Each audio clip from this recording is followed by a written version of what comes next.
Hello. Okay, so I'm giving you 2 lesson videos in the same day, which seems a little brutal. So we're gonna do this one a little bit quicker. The topic of this lesson is potential energy diagrams, and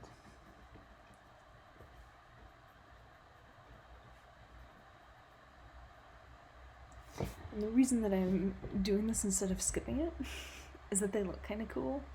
And once you know how to read them, you can read a reaction in a picture. So these are the pictures of reactions. We're going to do a single step 2-dimensional potential energy diagram.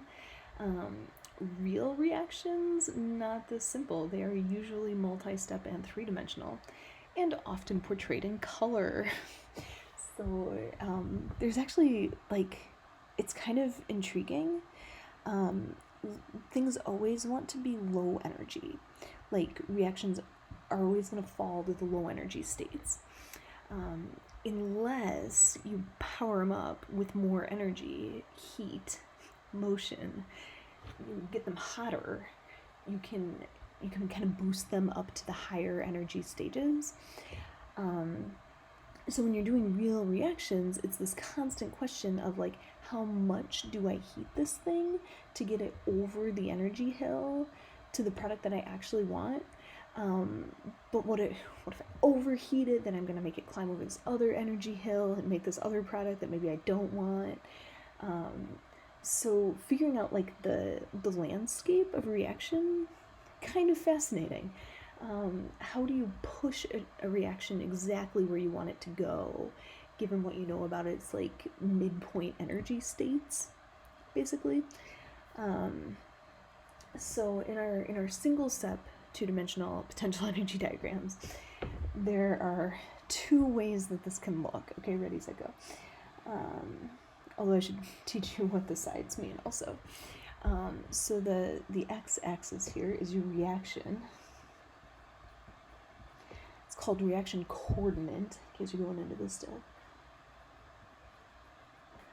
And what that means is that you are starting with reactants, and you are forming products.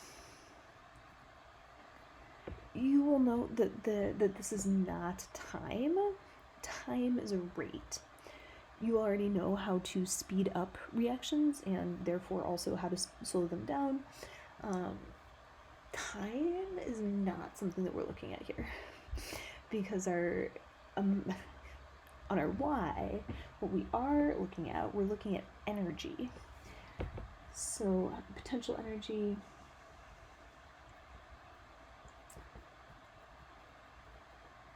and that just means really we're looking at energy. How much energy at each step along the way. Some reactions take in energy. So some reactions start with a little bit of energy. Your reaction coordinates. We're gonna add very few numbers to this kind of stuff. It's more the picture that I want you to get your mind around. So some reactions start with a little bit of energy in the reactants, and as a result of this reaction, as it's reacting, the products gain energy. So you have kind of a hill. Your reactants start with less energy, your products have more energy. Here's one way that your reaction can look. And I actually did the trickier example first, accidentally. The one that you are more familiar with, you know this one, but we're going to come back and figure out an example in a second. The other way that this can look has the same x-axis, same y-axis. So same deal here. Your reactants become products. Same deal here, we're still looking at energy. Sometimes your reactants start with a whole bunch of energy, your products have less energy, and your diagram looks somewhat like this.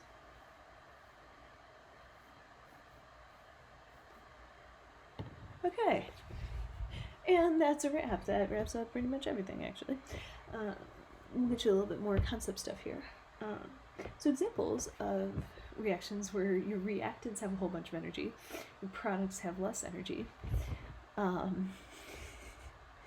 Burning a log.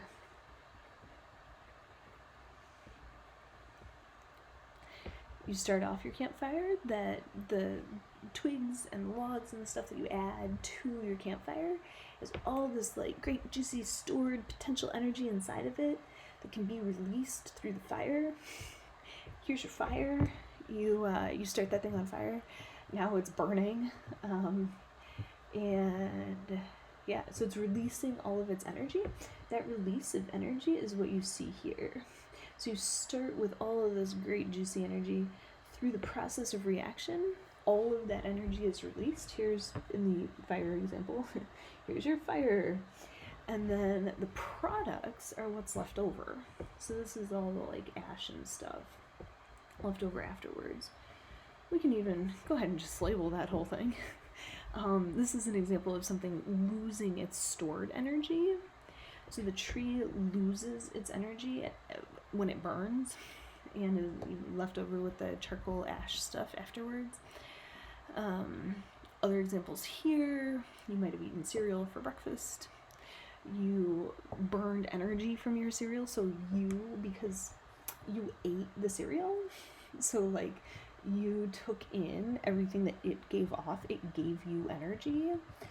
And once you've taken the energy from the cereal, now you're left over with the waste product afterwards for less energy stored in your waste products. Still some, you can burn your waste products, but you harnessed most of the energy by digesting it. Other examples, driving a car. You put gasoline in your car. That's a high energy reactant. Gasoline can be burnt. It's got a lot of stored energy. Your car drives, you take the energy away from your gasoline, and you're left over with exhaust, which has less energy afterwards. Potential energy diagrams, folks. In a brief nutshell, that is all the things. We would put a little bit more vocab on this if we were all together, but I don't think we might as well, right? This right here is the activation energy. So how much energy? I won't test you on these two. You might have to draw a potential energy diagram, but these are just kind of for fun. So your activation energy is like the spark that you need to get this thing going. So like, for example, in your car, your gasoline is not burning right now. You need a starter. You need that spark to like get the thing going. That's your activation energy. Same thing with your campfire. You can put as much logs in your campfire as you want. You still need a spark to get the fire going. And that spark is the activation energy. We can even kind of call that a spark. Biologically, it looks a little bit different. You don't have a literal fire in your cells, though you kind of do. But the spark to get the reaction going is the activation energy.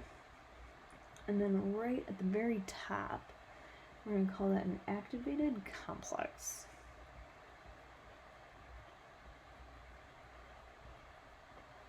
If we were together, I would tangent significantly on activated complexes. But it's basically the point where everything is aligned. So your tree, we're doing combustion here. For combustion you need fuel and oxygen. So at your activated complex step, your fuel and your oxygen, in this example, are aligned perfectly. And they've got the spark. At the point of that activated complex, your reaction could fall either way. It's another equilibrium point, kind of like trying to balance your pencil on your finger, which I'm not going to pull off under the camera, but that's cool. It's another balance point. That's you standing on your top of your toe. You could fall any direction. It's a peak. In real potential energy diagrams, sometimes you have really steep peaks, which means kind of a less controlled reaction. Sometimes you have this kind of broad peak right here, so you might have more control over which direction you push on whatever. But that at that peak point, at that activated complex point, your reaction actually could fall forwards or backwards, which is a little wild. Oh, this is also kind of like if a chicken lays an egg on the top of a roof. You know, you might have heard that as a theoretical concept. Here's your roof. Chicken lays an egg right there. Which direction is it going to fall? That's another activated complex type question. It has all the energy it needs to fall either direction. You don't know which way it's going to fall.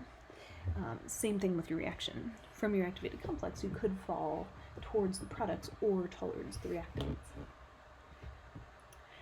Same thing up here. Here, we drew a potential energy diagram where your reactants started with less energy, your products have more energy, your reactants take in all of this energy. So this is what they're taking in. And really, they've got to take that in and also take in the activation energy. Actually, really, truly, this is all activation energy. So reactants have to take in all of that activation energy just to get started.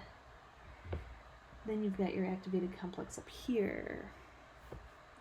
From that activated complex, you could fall towards reactants or towards products. And this is like the net amount of energy the reaction has taken in. So, examples of taking in energy.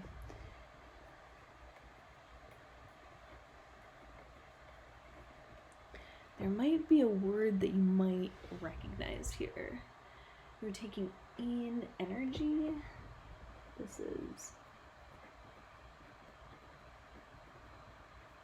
endothermic. It takes in temperature, in energy. Fire gives out energy.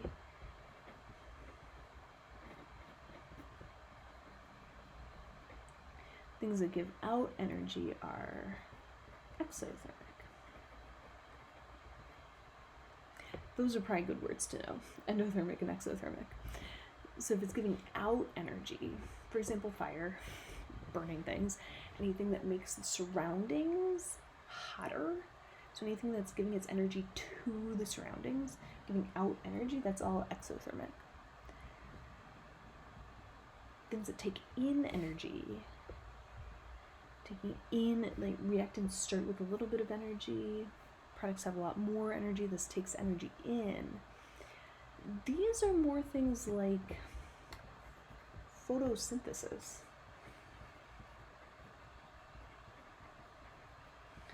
What's that? That's essentially a fire in reverse. So this is a plant taking in the sun's energy. That's energy in from the sun to make sugar.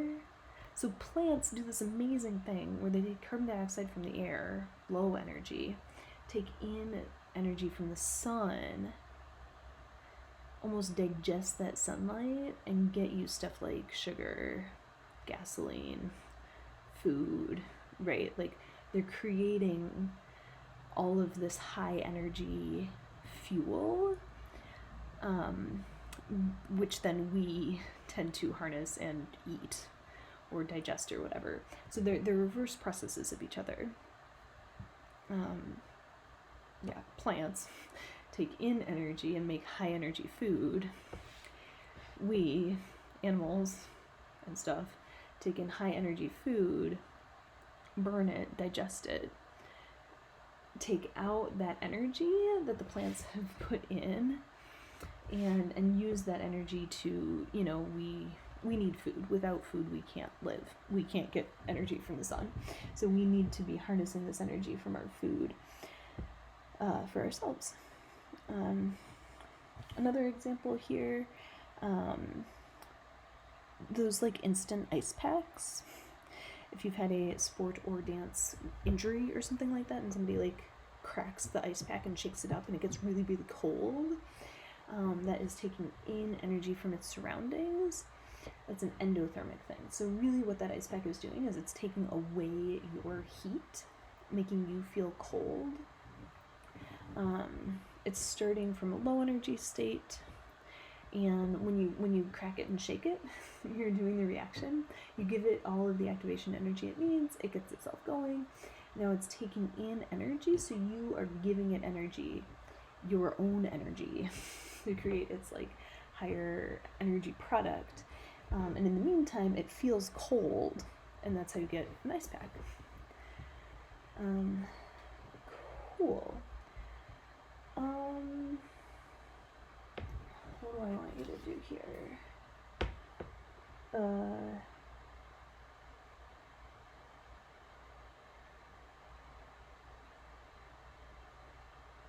It is nothing that you really have to do. Do number 1 and 2 on this page here. This is 85 in your packet.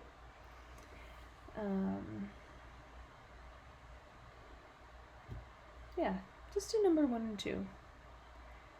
We're not gonna go real deep on these. I'll link you some pictures. I'll remind myself pictures of kind of real potential energy diagrams, like real life ones. But the only reason I'm linking you them is because they're pretty. And I just want you to have a visual of like the pretty. But they're based on this 2-dimensional single step thing. What does single step mean? It means one bump. Each bump is a step. So this is 2-dimensional, it's got one bump. I'll just show you the other ones because they're cool. But I think, so take a photo of your notes, I guess. Photo your notes, try number 1 and 2, and that will more or less completely wrap up potential energy diagrams. See you soon.